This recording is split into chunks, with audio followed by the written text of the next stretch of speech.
该下雨的时候下大雨造成的一些淹水，或者是天气热的时候就很热，天气冷的时候就很热。那这些极端气候对植物所造成的影响是非常的大，每年造成的农业损失，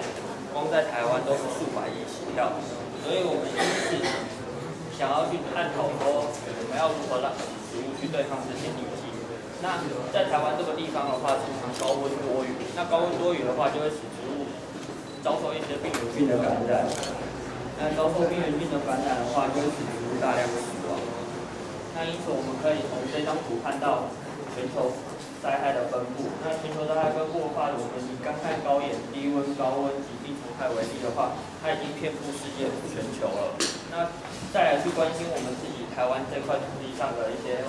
农业灾害损失，可以发现我们的高温干旱在农业上损失占了93%。那在寒害、病虫害、盐害的话，各占了29%、14%。那这么多的农业灾害损失的话，我们就要想如何去对植物提高它们去对抗这些农业灾害的方法，然后来去做处理。那我们就经过一些研究后发现，植物在表现过氧化氢的含量的时候，就是因为它遭受了这么多逆境。它当遭受到低温、高温，或者是高盐，或者甚至病原体的感染后，它会提高自己体内的 H2O2 含量。那这个含量提高后，植物会启动自己的防御机制去对抗。所以我们一直去想 ，H2O2 是一个非常重要的讯号因子。那我们如果能一开始就在植物本身体内能提高 H2O2 的含量，那是否我们就等于提前帮它打了预防针？那它就可以提前预防。说等到逆境来临时，我们有办法去做一个对抗。因此，我们发现了一个 glucose oxidase 的基因。那这个基因的话，可以使 glucose 转变成 glucose acid， 然后还会产生一个 H2O2， 这个我们刚刚所讲非常重要的讯号因子，在植物本身体内表现。因为植物本身就会自行合成 glucose。所以它有办法说，因为我们让植物产生的这个酵素，而使它去分泌出 H2O2 这个过氧化氢的物质。那我们使植物能表现 H2O2 时，我们就去做它的抗真菌能力。那很明显可以看得出来，这些都是在跟与真菌培养的植物。那可以发现，下面有表现 H2O2 的植物会比没有表现 H2O2 的植物来的表现量来得好。那么这边是量化图。那接下来我们做第二个逆境能力就是低温。那我们把植物放在-1度C 6个小时到24小时，可以发现中间这一排是会表现 H2O2 的植物。那这边这个坎坡的话是不会表现普通的，不会表现 H2O2 的植物。那可以发现它的抗性在低温下非常的好。然后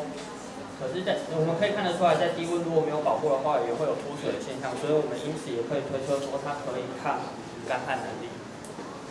接下来我们去做高盐的逆境能力测试。那上面这一台为抗错，下面这一台为能表现 H2O2 的植物，可以很明显看到植物在收鼻头、迷你头、NaCl 这些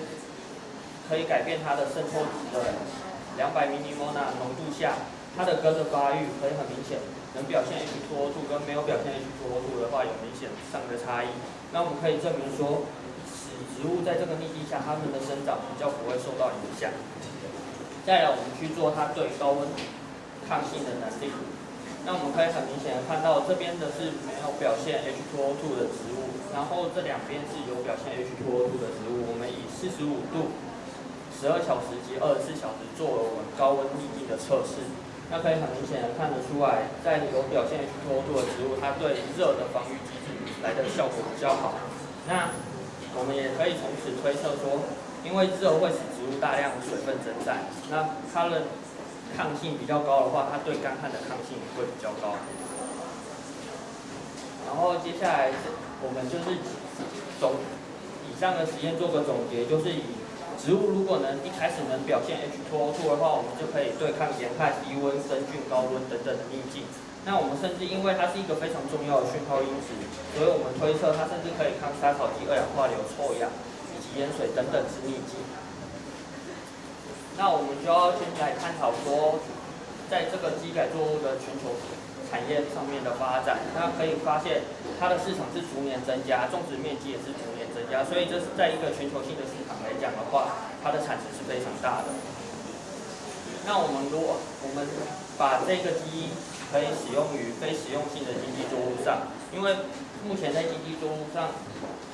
非食用性的经济作物上，在比较多国家是比较被接受的。那我们这边以兰花及棉花来做举例。那棉花的话，在全球生产的比值，以中国、印度、美国这3大国家为最大宗。那我们可以发现，全球干旱分布的话，在中国、印度及美国都有大量的干旱表现的国家地区。那每年在中国棉花受到干旱造成的农损高达100亿人民币以上。那在美国的话，它的干旱农损损失高达40亿美金。那我们如果能使这个基因表现在棉花上面的话，我们是否可以减少这些农民在面临到这些干旱损失所造成的伤害，而提高他们的产值？然后我们以台湾的蝴蝶兰作为一个例子，蝴蝶兰它的出口产值每年高达2亿美金，光单一个花卉的品种它就可以高达2亿。可是蝴蝶兰在台湾目前是以平苗的做无菌繁殖，可是台湾目前高温多雨的环境下，当它从平苗移植出来时，很容易遭受一堆病原菌的感染。那这样的病原菌感染的话，会使蝴蝶兰大量的死亡，因为它们都在温室养殖的话，它们的感染能力会非常的快。那我们如果能使蝴蝶兰呢一开始表现 H2O2 的含量的话，那它就变得它可以提前去对抗这些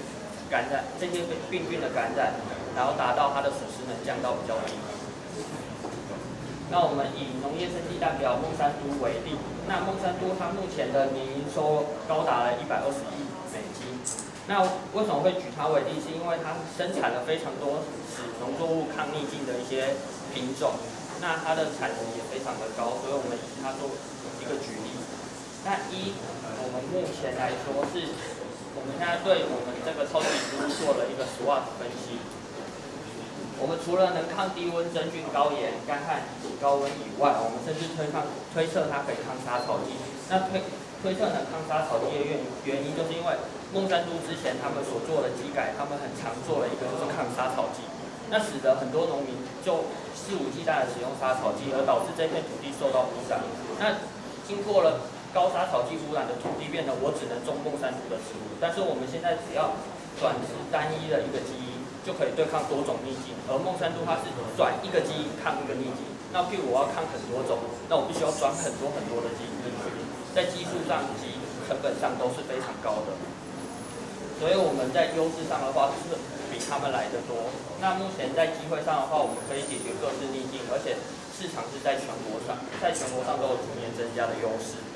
那目前大家全球都在减量化学农药的趋势，我们也有这个优势，因为我们已经给植物能对抗这些逆境了，变成它如果被病原菌感染或者是遭受其他逆境，我们不用施予化学的药剂，让它变成施予化学药剂去使它有保护作用。那在劣势的话，现在目前我们只做了少部分的逆境测试，但是我们后续还有很多逆境都在测试中，所以之后会有越来越多抗逆境的结果出来。那目前这个转植技术只用于植物啦，目前以现在的科技可能只适用于植物，不能说可能以后未来的10年、20年后可以用在动物或其他生物体上面。那目前的威胁就是因为孟山都为基改作物的龙头，那大家也知道它的表现就是它的营业啊，还有它的任何的都是以全球国际化，而且它很早就已经发展了，所以而且它会持续去并购规模较小的种苗公司。可是我们刚刚有提到了一点，我们这个是单一基因对抗多种逆境，而孟山都的是单一基因对抗单一逆境，所以我们在市场上的话，我们的优势会比它来得大。以上是我的报告，谢谢。我觉得，因为现在抗旱的状况其实比较，就是实际上的严重程度会比较高。那在实验设计上，为什么不往那个方向走？其实我们从低温、高温及沿海，我们都已经做了一个测试。因为高温、低温都会伴随脱水的逆境，所以如果我们抗高温跟低温，其实它就算已经可以抗干旱逆境。然后这个的话，多米头跟梅尼头是以模拟它浓度的渗透压的变化，所以在这两个当中，其实它是模拟干旱逆境的状况。对，因为在浓度不一样的话，它的渗透压不一样，所以干旱逆境的原因就是因为我们水分缺少，水分进不来。那这个也是一样，浓度提高变成植物的水分会从培养基提出来，所以我们做了这个实验就可以证明它是能抗干旱。请问一下，这个在非逆境的状况之下，那个转基这个植物生长状况跟对照比起来，不会受到影响。我们已经有做了整个它从种子到小苗到最后开花结果收种，它的整个生长过程跟没有转基因植物是一样的，不会受到影响。现在只用那个我们现在是利用烟草。对。那我们发现的是，因为我们在植物里面表现的 H2O 含量不会非常的高，所以它对植物本身的影响是非常非常的低。我们做出来是几乎跟Control的，就是 Wild Type 的植物是一样。那这样子效果显现出来，就跟你们提出来，可是效果我们做出来是有代表有抗，因为我们去侦测它里面的含量是有的，对。只是我们量不至于高到说对植物本身造成影响。因为理论上就是说，植物当它的一些新陈代谢被转到别的用途的时候，应该会影响到它的正常的生长。因为最终它的所有来源来自光合作用，光合作用产生的碳之后，它要分配到不同的方向去使用。那因为我们当初所转的后去挑选它的那个表现的话，是它表现的量不会去影响到它的生物反应，不会说因为我要产生那么大量的过氧化氢而把我其他该做的东西的能源都拿来转换成过氧化氢，而是转换少量的过氧化氢而可以提高它对抗逆境的效果，可是它不影响它植物本身的生理运作。